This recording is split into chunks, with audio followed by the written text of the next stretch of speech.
la mejor forma de gestionar a tu departamento de recursos humanos, la mejor forma de que tu departamento de recursos humanos debe impactar a tu empresa y debe de generar estrategia y debe de dar resultados y buscar la productividad es a través de un macro concepto. Este macro concepto nosotros lo denominamos buenas prácticas de capital humano. Te voy a platicar en esta serie de varios capítulos de qué se tratan estas buenas prácticas de capital humano. Quédate aquí.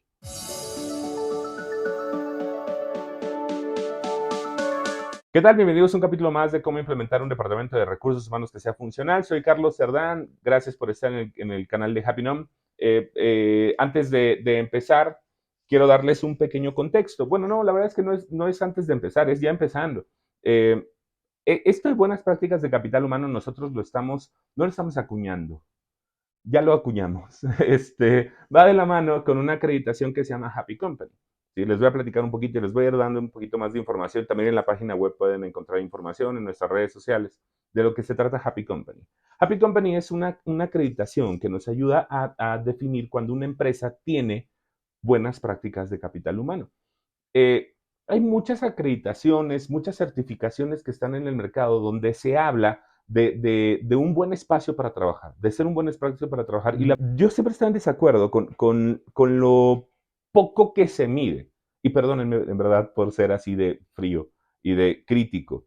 Pero es el equivalente, o sea, lo que hay en el mercado, lo que nosotros hemos observado en el mercado que está como disponible para las empresas. Hablan de wellness, hablan de buen lugar para trabajar, hablan del mejor lugar para trabajar, hablan de un lugar sano, saludable, y por lo tanto un excelente espacio de trabajo eh, desde una perspectiva chica.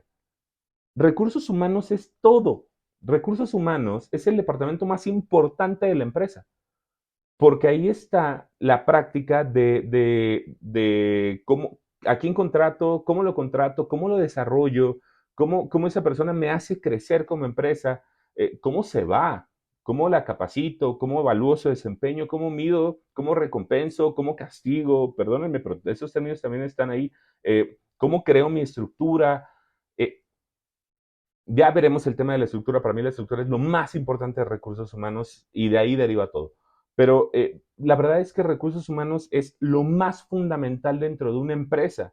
Claro, la venta y la operación. Sin embargo, ¿qué creen? Debajo de ellos está el soporte de una buena gestión de capital humano. Capital humano es lo más fundamental dentro de la empresa. Oye, no, las finanzas, claro, pero las finanzas están soportadas por talento y ese talento es gestionado y puede ser contratado, incluso desde la estructura puede ser estratégicamente planeado desde recursos humanos.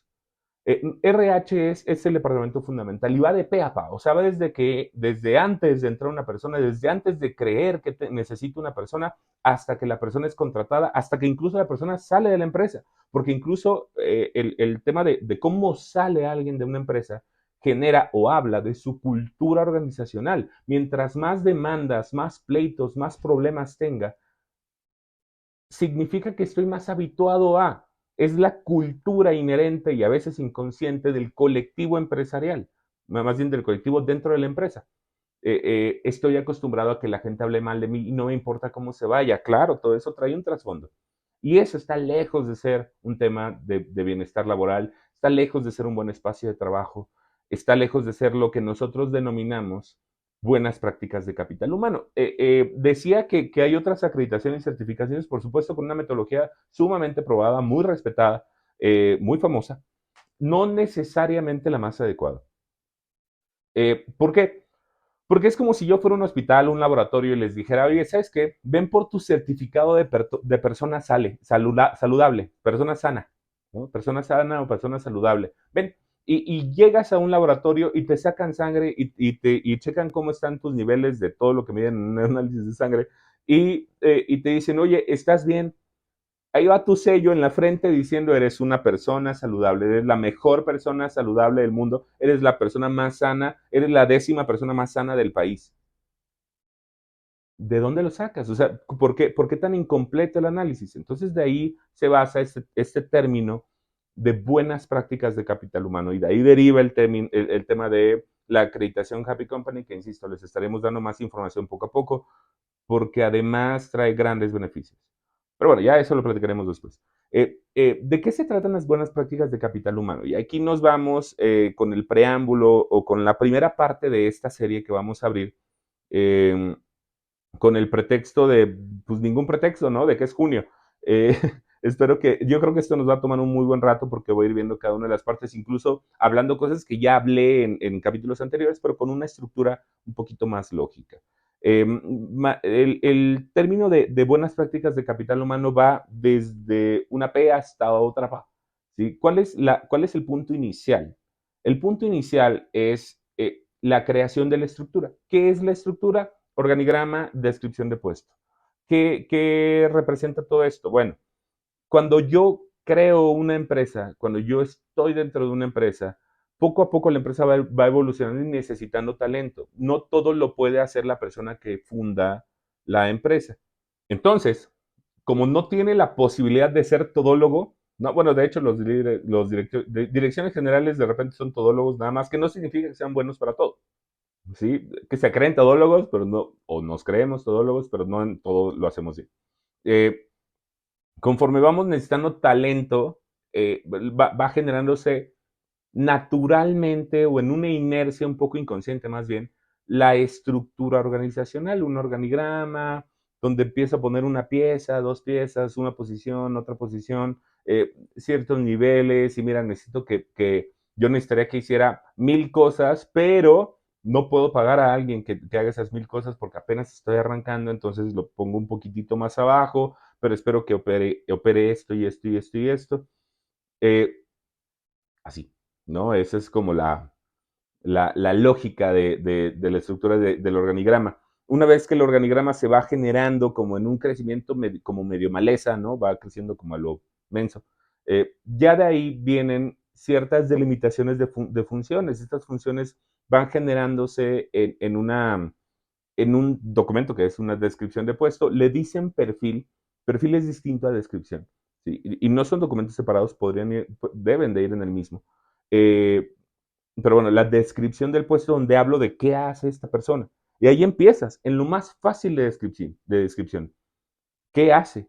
¿A qué se va a dedicar la persona que va a ocupar esta posición? ¿Cómo se va a llamar la posición? ¿De quién depende? Pues de mí, ¿no? Del dueño. Entonces, ahí empieza naturalmente un crecimiento medio improvisado de las posiciones con base en el crecimiento de la empresa. Y entonces, ¿qué hago? Pues lo busco. Y ya una vez que lo busco, yo aplico los filtros que se me ocurren y entonces empiezo a generar como un medio procedimiento de reclutamiento y le pido documentos porque pues alguien me dijo que tal vez necesito como su constancia de situación fiscal, me dijo el contador externo, ¿no? Y su número de seguridad social, ¿no? Para el alta y etcétera, etcétera. Entonces empiezo ahí a medio gestionar y de repente alguien me dice, oye, ¿no tienes un contrato? Pues dale un contrato, sí, le voy a hacer un contrato y le hago un contrato por un mes, luego por otro, luego por otro, luego por otro, luego por otro. Y así me voy, ¿no? Porque no sé nada del tema de recursos humanos hasta el punto en el que necesito otra persona y otra persona y otra persona y entonces ya empiezo a crecer de una manera en la que me desestabilizo. Ya no sé cómo capacitar a la gente, ya no sé cómo correrlos, tal vez ya tengo algunas demandas en contra, la gente se está quejando porque no tiene claridad en sus funciones, empiezan a estorbarse, el líder de todo soy yo y empiezan a tener un pequeño problema de comunicación. Si antes de, si en ese inter, no, incluso desde el inicio, se habla de una planeación de estructura, estaríamos hablando de, oye, ¿cómo necesitas a la persona en tu organigrama?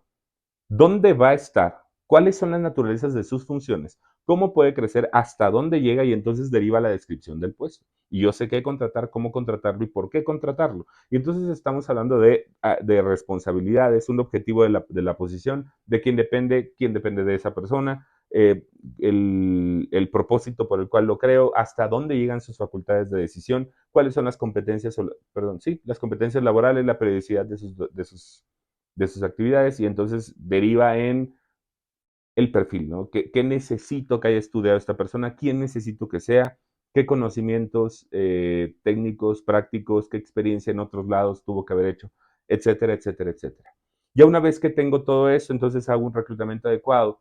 Cuando hago el reclutamiento adecuado con los filtros necesarios y elijo a la persona, lo someto a un periodo de prueba Y en ese periodo de prueba, tanto esa persona como nosotros tenemos que demostrar que somos un buen lugar para que la persona esté y es una buena persona para estar en la empresa. Y genero los filtros adecuados y los protocolos de evaluación de desempeño en periodo de prueba. A la par doy la inducción. Empiezo a identificar también cuáles son las necesidades de capacitación que tiene y le genera un programa que lo pueda acompañar. Ya una vez que empieza a desprenderse, pues entonces empieza la vida de la persona en una gestión adecuada para poder garantizar varias cosas. Una, que siga capacitándose, que identifiquemos cuáles son las necesidades de capacitación que tiene y que estas capacitaciones impacten en la evaluación de desempeño. Que sea una persona que tome vacaciones, que tome sus descansos, que no se esté estirando demasiado con horas extras, que sepa cómo pedir permisos con y sin goce de sueldo, que pueda llevarse con los compañeros de manera adecuada, que se le pague la nómina a tiempo, que se le den las prestaciones adecuadas, si tiene un ingreso variable, sepa cómo llegar a él, además llegue a él, porque conviene, cuando una persona tiene un ingreso variable, conviene que llegue, significa que está dando resultados. Y en caso de tener alguna situación negativa, que sepa cuáles pueden ser las consecuencias si yo como recursos humanos sepa, y yo como empresa, sea qué documentos son los que tengo que levantar para protegerme en caso de una demanda y en caso de que la persona tenga que salir y que sea de la mejor manera, siempre vigilando la dignidad de la persona y salvaguardando el patrimonio de la empresa. Todo esto son prácticas de capital humano. En el Inter también, y una parte que se me olvidó, por supuesto, pero digo, hay muchas cosas en la parte del medio. Cumplimiento de normas oficiales mexicanas como seguridad, la implementación de comisiones mixtas de capacitación, de sueldos y salarios, de seguridad y salud laboral, de factores psicosociales, vigilar la norma 035, vigilar el entorno de trabajo, generar una planeación de vida y carrera, a identificación de altos potenciales, la comunicación interna, la comunicación organizacional, todo esto son buenas prácticas de capital humano. Todo esto, cuando se lleva a cabo de manera puntual y hay una estructura detrás son buenas prácticas de capital humano. Y entonces sí puedo hablar de que soy un buen lugar para trabajar, porque lo tengo por proceso, no por buena intención. Las buenas prácticas de capital humano no son buena intención, son proceso. Es método, es estructura, y en esta serie de buenas prácticas de capital humano lo vamos a dar. Muchísimas gracias y espero que esta información te sirva. Nos vemos en el próximo capítulo porque vamos a ir desmenuzando cada parte. Espero que te haya gustado, dale like, déjanos tu comentario, comparte. Nos vemos en el siguiente.